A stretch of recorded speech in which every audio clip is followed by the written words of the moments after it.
Hi, welcome back. And today we are now going to learn about the structures of the eyeball itself. So when we look at the eyeball, basically what we have are layers of structures. And so it's very useful to identify which structures are in which layer. So we're going to start with the outermost layer, which is often called the fibrous tunic or the fibrous coat because it's a tough layer. It has a lot of collagen in it. And the structure that makes up most of the fibrous tunic is your sclera. So the sclera is the whites of your eye. So it's everything that is this turquoise blue in all of these pictures. So the top three pictures are in humans. Okay. The far right is putting it in reference to a skull. The far left is just a close-up of the eyeball. And the one in the middle is if you took the whole eyeball and we did normal histology, a complete section of it. So those pictures from those various viewpoints will stay in the same place through all of these slides. Whereas the picture on the bottom is the normal drawing that we talk about. And so with the sclera, we are talking this outermost white layer, which goes in complete 360. Now, if you go to the anterior part of this fibrous tunic, like the front part of your eyeball, you notice there's no white there at all. And what you have actually is you have a bulge that is clear. You can actually see through it. So try to get somebody to look this direction and then you look at it from the side. Tell them not to turn towards you, but to look at them right from the side. So either a sibling, a parent. I know cats have a really good cornea, and you can maybe get a picture of your cat sitting still and look at it as well. So this is the cornea, and those are the only two structures in this outer tunic known as the fibrous tunic. Now the middle tunic is known as the vascular tunic because this is where we have a lot of blood vessels, and that's why in the models it's usually colored some shade of pink or red or a dark pinkish brown color. Okay. Starting posteriorly, most of the vascular tunic is made up of a structure known as the choroid, which basically is going to bring nutrition to the sclera externally as well as to a deeper layer that we will get to shortly. As you follow, here's this pink layer, as you follow the choroid anteriorly, what you will notice is this projection that goes closer towards the center of the eyeball. Now realize this is not just coming from above and from below, but this is actually a whole 360 thing that is happening. And that structure is actually a muscle, and that muscle is called the ciliary body. From the muscle, the ciliary body, we are going to have these little fibers, which are known as suspensory ligaments. Okay. And so this picture is showing all these little suspensory ligaments. And what they are attaching to is this oval hard structure right there.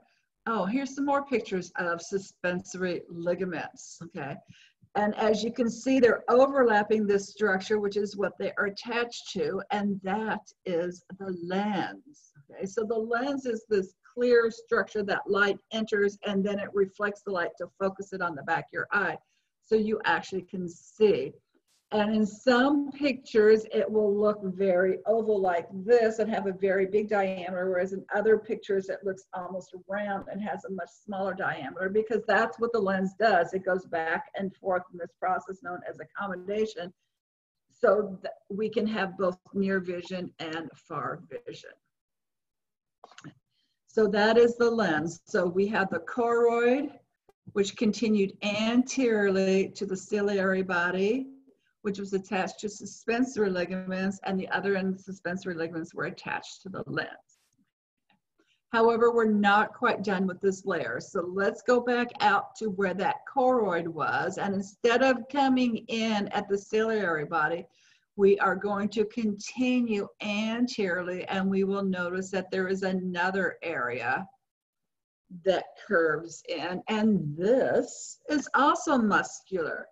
And this is the iris. So the iris is the part of your eye that when you look at it from the outside in humans, it's colored. So you can have blue eyes or green eyes or brown eyes or gray eyes. That's your iris that has that color. And that's only on the external part, not on the internal part. And other animals may or may not have coloring of their iris. Now, in the middle of the iris, there is a hole, okay? That hole is represented by that black spot, okay? And that hole has a name. It is called the pupil. So basically the the iris has muscles which are going around in a circle, and those muscles can make the pupil smaller or they can make the pupil larger, depending what's happening with the third cranial nerve, the ocular motor nerve. That's the parasympathetic function. Okay. So that's it for the middle tunic, which was the vascular tunic. And now we're going to go to the deepest layer, what is called the neural tunic. And it's called neural because this is where we have neurons. And as you learn in lecture, there are multiple layers of neuron going in here. And this layer, the vast majority of it, is called the retina. So the retina is essentially super glued to the choroid. If you've ever heard of people, especially diabetics, getting retinal detachment, it means the retina has pulled away from the choroid. And all its nutrition is coming from the choroid. So that is an eye emergency where they need to go in with a laser and tack it back down, or else that entire part of your eyeball will lose its vision. Now, if you recall, light is going to come in here anteriorly, and it's going to be focused by the lens, which is going to send it to the retina posteriorly. And if light comes in at an angle, well, then it's going to hit the retina a little bit more anteriorly. But unless we had a mirror back here, light could never hit the most anterior parts of this deepest layer. So that is not retina. So we can see the interface between where the retina ends and where we have that middle tunic. And I will get to that shortly. Where I'm going to go next is let's look at the very back of the eyeball. And what happens in the retina is we are going to have neurons and their axons are going to have to exit the eyeball. Okay. So the area where the axons are exiting, we don't have any rods and cones there, so it's your blind spot, okay, which I'm sure you've heard of. And so the blind spot, the official name is an optic disc. And on the other side of the optic disc, that's where we're going to have that second cranial nerve, the optic nerve. When your eye professional, your optometrist, your ophthalmologist is looking at your eyeball with a magnifying ophthalmoscope, this is what they're looking at the back of your retina. And what they can see is they can see that all of these little arterioles are coming from one center area. And that area is the optic disc. It's the only place of your eyeball where things can enter the wall or exit the wall. So I want to point out next that if you are looking straight ahead and light is going straight in, it does not hit the optic disc. The optic disc is down of this. Where the light is going to hit is the middle of another structure, which is actually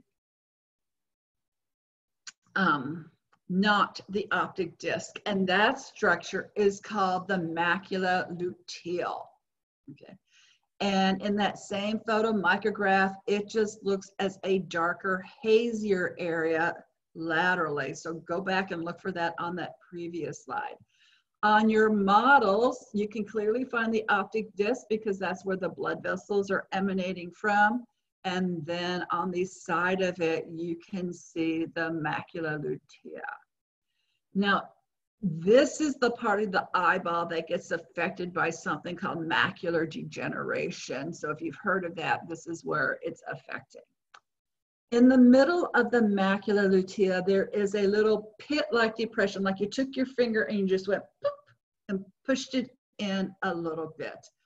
And this pit-like depression is called the fovea centralis. Fovea because fovea means a pit-like depression, and centralis because it's in the center of the macula lutea. Okay. And the whole point of the fovea centralis is this is smack dab in the middle of your eyeball. When you are looking straight ahead, the light is going exactly to the fovea centralis. This is where we have our sharpest, clearest, most colorful vision because it is chock full of those cones. So this was the structure I alluded to earlier. Posterior to this yellow line, everything is retina. Anterior to this yellow line, you can see the ciliary body of the middle tunic, the vascular tunic. And so this yellow line, which is kind of zigzag like a serrated knife, is called the ora serrata. And so it's yellow over there, and on the drawing, it's right where I would be going, right here, where you can see the end of the anterior aspect of the retina. And so the ora serrata is the edge, that's the most anterior aspect of the retina. So it'll be pointing right at that line rather than the middle of the retina or the middle of the ciliary body. So I just included a picture of the backside of a human eye so you could see what it looks like. And so you can pause this and look at the 3 parts that I have labeled there. And then I want to continue on with the chambers and the fluids of the eyeball, because how all these structures are arranged give us separate little compartments with 2 different types of fluid. So for the first one, the most anterior structure is called an anterior chamber. So that starts just behind the cornea, and it goes between the cornea and the iris, and then you would put a little dotted imaginary line going through the middle of the pupil. So between the cornea and the iris pupil interface, that is the anterior chamber. Now, if you kept that same line for the iris pupil, and now you go further posterior, do another line, ciliary body to suspensory ligament to lens, to suspensory ligament to ciliary body at the other side. So you have another line back here. And so this area back there, which is now highlighted in the teal color, that's called the posterior chamber. So notice we have a posterior chamber back there, and through the pupil, fluid can move into the anterior chamber. So even though we're calling them 2 separate chambers, they are connected through the pupil, because in reality, there is no gate that closes off the pupil. Posterior to the ciliary body suspensory ligament lens line, we have a huge chamber back there called the vitreous chamber.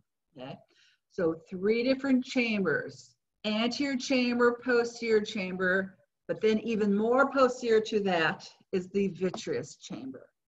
And so we have a couple of different kinds of fluid in both the anterior and posterior chamber. So on this picture, the front of the eyeball is to the right. We have the huge eyelid. This is the cornea. You can see the iris pupil here. So to the right of that is the anterior chamber. And then you can see ciliary body where the suspensory ligaments would be, and the lens and the line back here. So this area would be called the posterior chamber. So both the posterior chamber and the anterior chamber are filled with aqueous humor. And it's called aqueous humor because it essentially has the consistency almost like water. And in lecture, you'll learn a lot more about that. Now, in the vitreous chamber, we have a different kind of fluid called vitreous humor. And it is nothing like water. It's very thick, almost like a Jell-O jiggler. Okay, so it's thicker Definitely a lot thicker than egg white, okay, but not quite jello, kind of like in between the two of those.